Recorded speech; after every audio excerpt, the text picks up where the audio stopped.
La dernière fois, nous avons parlé de l'appel de Jérémie. Nous avons parlé des circonstances ou du contexte dans lequel Jérémie exerçait son ministère.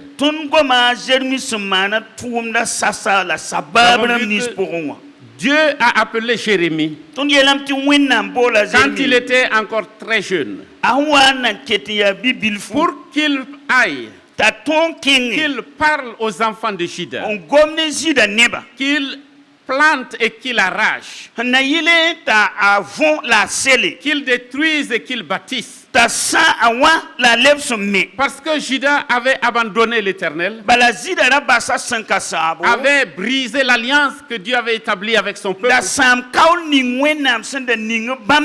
Et Dieu, dans son amour, passion pour son peuple, les a avertis. Si vous ne vous repentez pas, si vous ne revenez pas de votre mauvaise voie, un peuple viendra du septentrion. Un peuple que j'ai préparé. Ils vont venir vous châtier. Ils vont vous déporter en captivité. À moins que vous ne vous repentiez.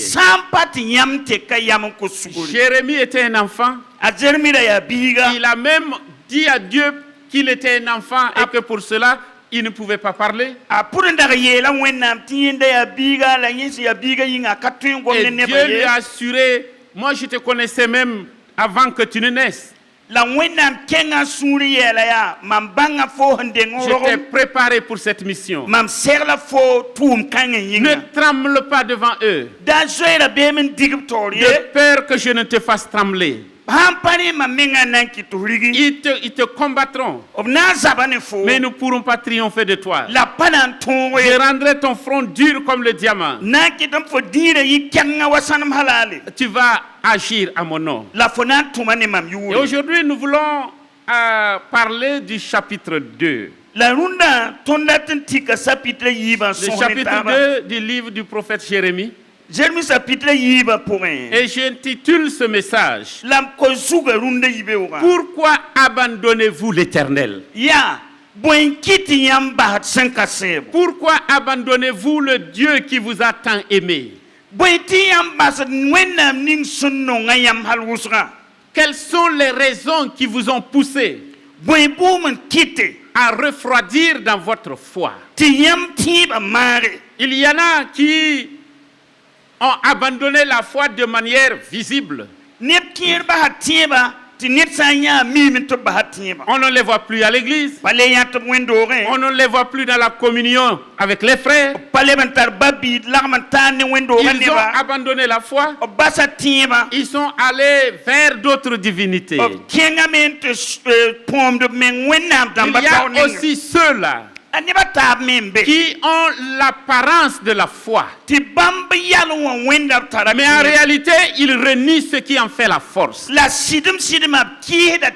sont avec nous, ils sont en communion avec nous, mais leurs œuvres, leurs actions et leur vie montrent qu'ils ont abandonné la foi. Ils ont renié la foi. Quelles sont les raisons qui puissent pousser quelqu'un à s'éloigner de Dieu? Et je lis avec vous dans Jérémie au chapitre 2. C'est un long chapitre. Nous ne le lirons pas en entier, mais nous lirons des passages. Chapitre 2, à partir du verset 1er. La parole de l'Éternel me fut adressée en ces mots: Va écrire aux oreilles de Jérusalem. Ainsi parle l'Éternel. Je me souviens de ton amour lorsque tu étais jeune, de ton affection lorsque tu étais fiancé. Quand tu me suivais dans le désert, dans une terre inculte. Israël était consacré à l'Éternel. l'Éternel. Il était les prémices de son revenu. Tous ceux qui en mangeaient se rendaient coupables. Et le malheur fondait sur eux, dit l'Éternel. Écoutez la parole de l'Éternel, maison de Jacob. Et vous, toute famille de la maison d'Israël, ainsi parle l'Éternel. Quelle iniquité vos pères ont-ils trouvé à moi pour s'éloigner de moi et pour aller auprès des choses de néant et n'être eux-mêmes que néant. Le verset 13. Car mon peuple a commis un double péché. Ils m'ont abandonné, moi qui suis une source d'eau vive, pour se creuser des citernes crevassées qui ne retiennent pas l'eau. Alléluia. Alléluia. Le verset 19. Ta méchanceté te châtira. Et ton infidélité te punira. Tu sauras et tu verras que c'est une chose mauvaise et amère d'abandonner l'Éternel ton Dieu et de n'avoir de moi aucune crainte. Je vous disais la dernière fois que le livre de Jérémie rappelle l'amour-passion de Dieu pour son peuple. Et les premiers versets du chapitre 2 nous rappellent l'amour d'un fiancé pour sa fiancée ou de sa fiancée pour son fiancé. Et il a dit, quand Israël était jeune, il m'aimait. Est-ce que cela ne nous rappelle pas une vie de couple? Est-ce que cela ne rappelle pas des vies de couple qui ont refroidi dans leur amour?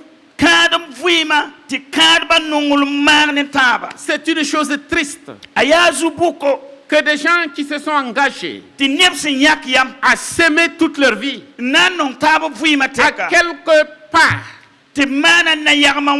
au cours du chemin, leur amour a refroidi, leur amour a reculé. Et comme Jésus rappelait à l'église d'Éphèse, ils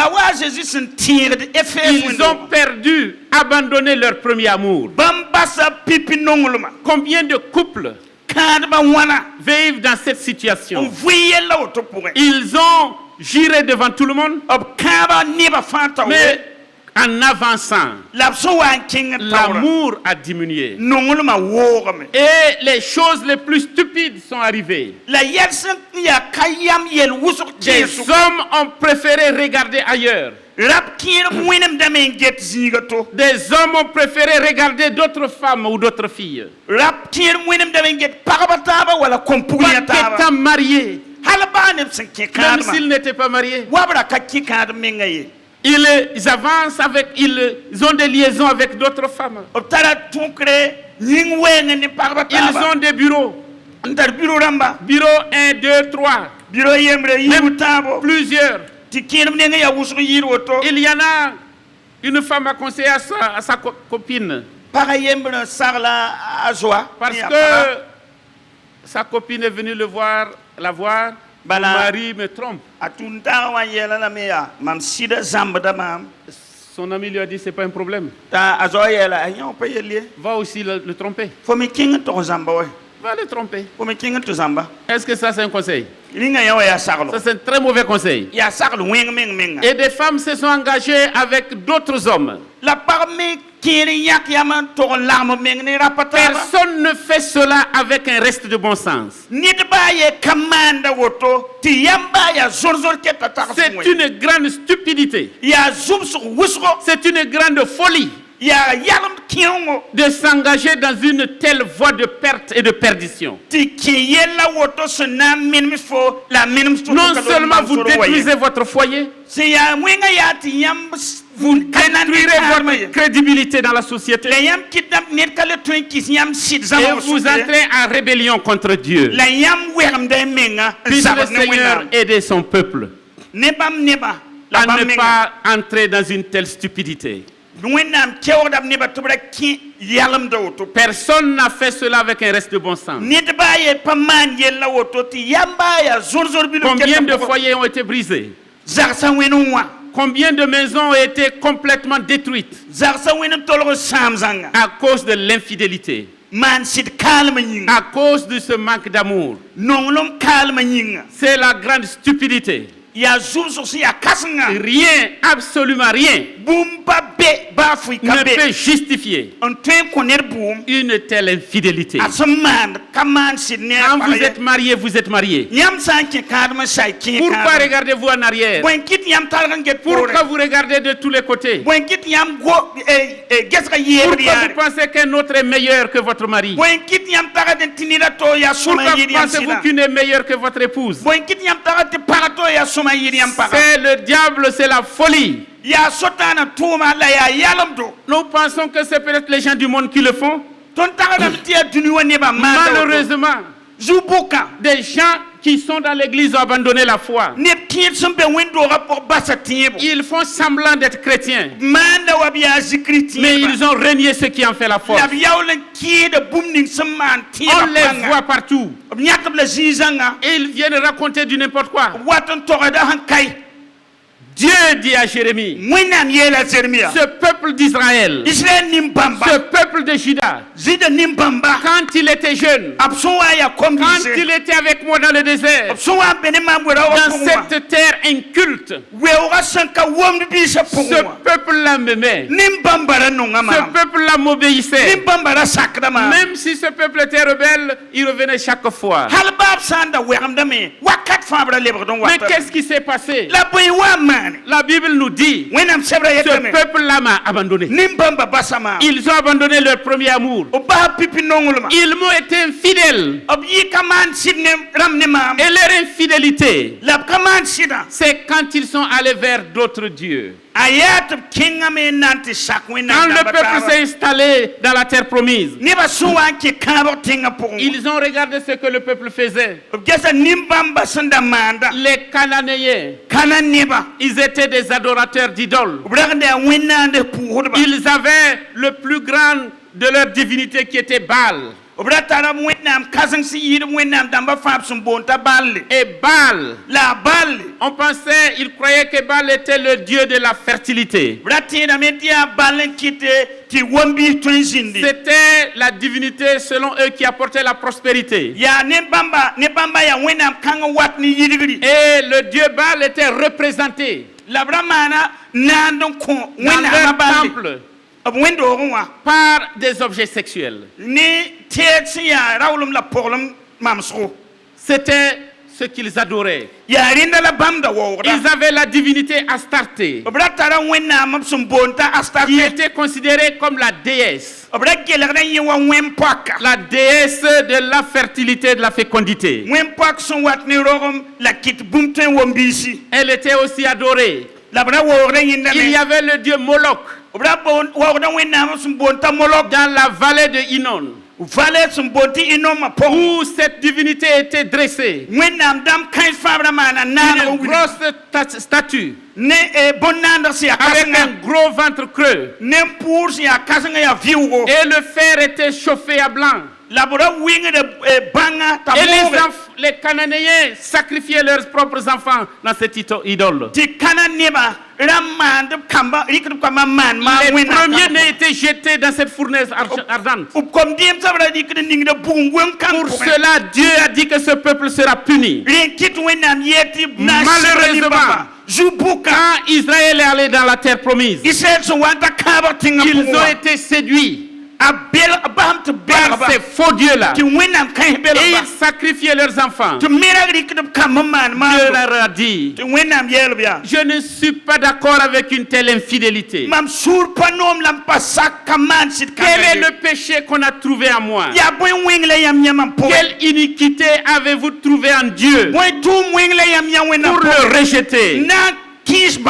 Qu'est-ce que Dieu vous a fait? Qu'est-ce que Dieu a fait qui ne vous plaît pas? Vous savez, quand les gens abandonnent la foi, ils avancent beaucoup de raisons. Oh, moi je ne viens plus à l'église parce que je constate que ceux qui sont à l'église ne valent pas mieux que moi. Je préfère rester chez moi pour être fidèle à Dieu. Pourquoi ne viens-tu pas à l'église? Pour aider les autres à être meilleurs. Il y en a qui vont avancer d'autres raisons. Je viens à l'église. Je prie Dieu, mais je n'obtiens pas ce que j'ai demandé. J'ai demandé un mariage. J'ai atteint la quarantaine. Ça ne marche pas. Je n'en ai pas. J'ai prié pour le travail. Ça ne marche pas. J'ai échoué 3 fois au BPC. Malgré mes jeûnes et prières, je préfère abandonner Dieu. Abandonner Dieu. Vers qui pouvez-vous aller? Vous allez aller vers des citernes qui ne retiennent pas l'eau. Vous allez abandonner la source de vie, la source d'eau vive, pour aller creuser vous-même des citernes. Des citernes qui ne retiennent pas d'eau. Abandonner l'Éternel est une folie. Abandonner le Dieu d'Israël est une folie. Abandonner le Dieu de Jacob est une folie. Abandonner Jésus-Christ est une folie. Parce que c'est lui qui nous a tout donné. C'est lui qui a créé tout ce que nous voyons. Pourquoi abandonner Dieu? Qu'est-ce qui t'a poussé à refroidir? Qu'est-ce qui t'a poussé à n'avoir que l'apparence de la foi? Jérémie dit de la part de Dieu, sachez que votre iniquité vous poursuivra. Vos péchés, vos iniquités vous châtiront. Vous allez savoir que c'est une chose mauvaise d'abandonner l'Éternel et de n'avoir de lui aucun cas. Mes frères et mes sœurs, Dieu dans son amour nous interpelle. N'abandonnons pas notre foi. Ne nous éloignons pas de l'Éternel. Courons toujours vers lui. Ne nous éloignons pas de lui.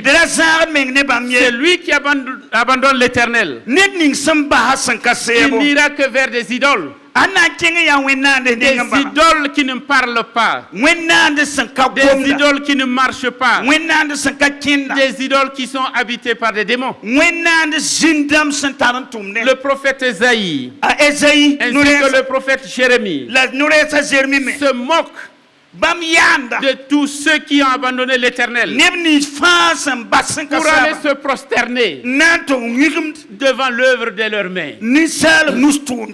J'ai vu quand j'habitais vers Sissin, il y avait un vieil homme. Il est aveugle et il habitait une maison de 10 tôles. C'est même 6 ou 8 tôles au bord d'un grand fossé. Il était malheureux. Mais le soir,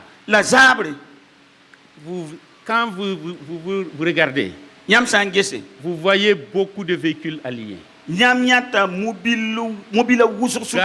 le long de la fosse pour aller le consulter, pour qu'il leur donne la clé du bonheur. C'est de la folie. Cet homme-là, il est dans une maison de 6 tôles. Il n'arrive pas à s'en sortir. Toi, tu conduis ta voiture, tu viens le voir. Aide-moi à m'en sortir. Aide-moi à devenir riche.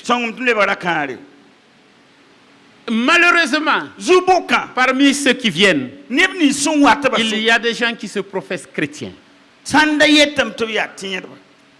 Ils ont abandonné l'Éternel. Et ils se creusent des citernes qui ne retiennent pas l'eau. Quelqu'un qui abandonne Dieu pour aller s'agenouiller devant une queue, devant une pierre, pour demander secours. Oh, secours-moi. Surtout cette année-là, on tire vers la fin de l'année. C'est vraiment, il y a beaucoup d'accidents. Je demande protection. Protège-moi. Et la pierre est là. Parle pas. Dis pas un mot. Et vous avez parlé. Et vous repartez. Quand j'étais quelque part, travaillant à la CENI, quelqu'un m'a dit, vous les protestants là, vous ne savez pas que la vie là, c'est pas comme ça. Tu es là-bas là. Il faut te protéger. Protège-toi. On va te laver. On va souffler. Comme ça, tu seras invulnérable. Que ce soit les flèches qu'on envoie, toi, tu es protégé. J'ai dit, mon frère, mon ami, qui est plus grand protecteur que Dieu? Qui peut protéger comme le Fils de Dieu? Devant lui, les démons fuient. Il est mort et ressuscité. Qui est plus grand protecteur que celui-ci? Comment abandonner ce Dieu-là pour aller se confier à des idoles, pour se confier à des marabouts, aller se confier à des charlatans, abandonnez votre Dieu? Personne ne fait cela avec un bon sens. Dieu t'a sauvé. Il t'a créé, il pourvoit tes besoins. Mieux encore, il a donné son Fils pour toi. Ne retournons pas aux choses vaines. Ne regardons pas aux idoles. C'est de la folie. Quand on abandonne Dieu, qui est la source d'eau vive, on ne peut que creuser des citernes crevassées qui ne retiennent point d'eau. Et c'est une perte. C'est une folie. Ce matin, mes frères et mes sœurs, je voudrais que nous analysons notre vie. Avons-nous abandonné notre premier amour? Le zèle que nous avions pour servir notre Dieu. Notre recherche de la sanctification chaque jour. Avons-nous abandonné cela? Pourquoi nous compromettons-nous avec le monde? Pourquoi chérissons-nous le péché? Pourquoi justifions-nous nos chutes?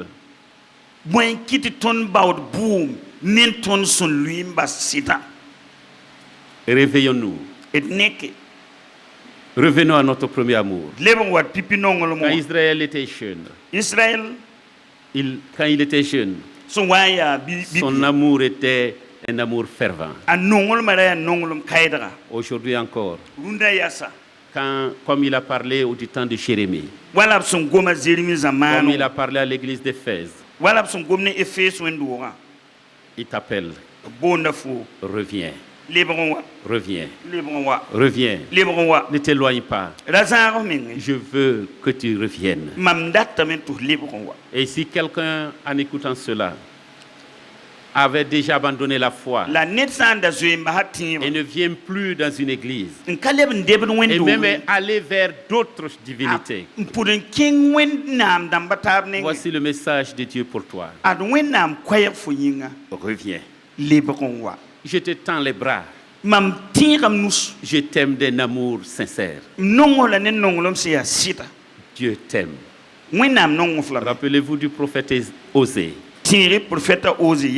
Pour manifester son amour pour son peuple. Dieu dit à Osée, Osée chapitre 1, vous verrez. Il lui dit, va épouser une prostituée. Si ce n'était pas Dieu qui a parlé, je ne pense pas qu'Osée cherchait à épouser une prostituée. Mais Dieu lui a dit, va. Il est parti et il a trouvé Gomer, la fille de Doublaïm. C'est triste. Quand un père sait que sa fille est prostituée,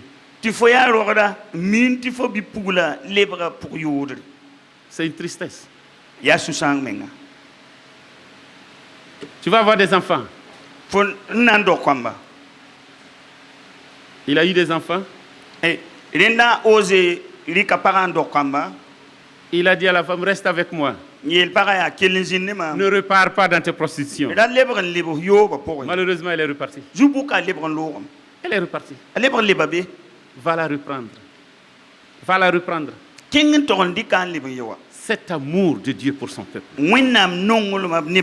Et pour Israël, la prostitution dont il est question, c'est abandonner Dieu, aller vers les idoles. Ça, c'est une grande prostitution. N'abandonnons pas notre Seigneur. N'abandonnons pas notre foi. N'allons pas vers d'autres divinités. Ne refroidissons pas. Et si jamais c'est arrivé, comme Dieu a utilisé Osée pour parler, il te dit encore reviens. Reviens. En dépit des infidélités, en dépit de cet amour qui a refroidi, reviens. Je t'aime. Et je veux que tu sois à moi. Pourquoi abandonner l'Éternel? Puisse le Seigneur nous aider à ne pas abandonner notre Dieu. Nous voulons courber nos fronts devant le Seigneur.